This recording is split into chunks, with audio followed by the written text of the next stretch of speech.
İçeride mi? Valla Ahmet kalmadı, Zehra versek.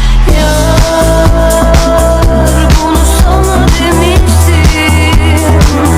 Külüme kül ekledin, yanacak yer yok.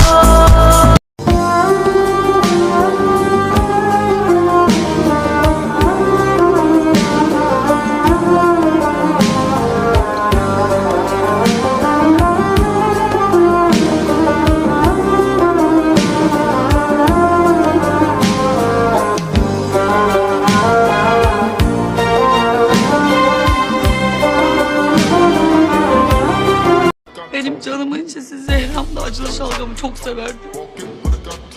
Zehra ile Ziya Hoca duyup duyabileceğim en büyük aşk.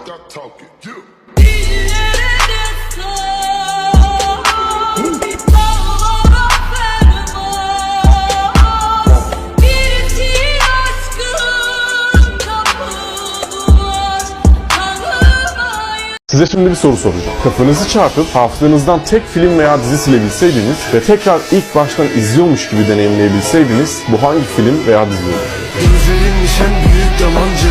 Değil oldu olduk yabancı. Bilmediğim kaç savaş kazandım. Sen yenildiğim tek savaştın. Gözlerinmiş en büyük yalancı. Değil oldu olduk yabancı. Bilmediğim kaç savaş kazandım. Sen yenildiğim tek savaştın.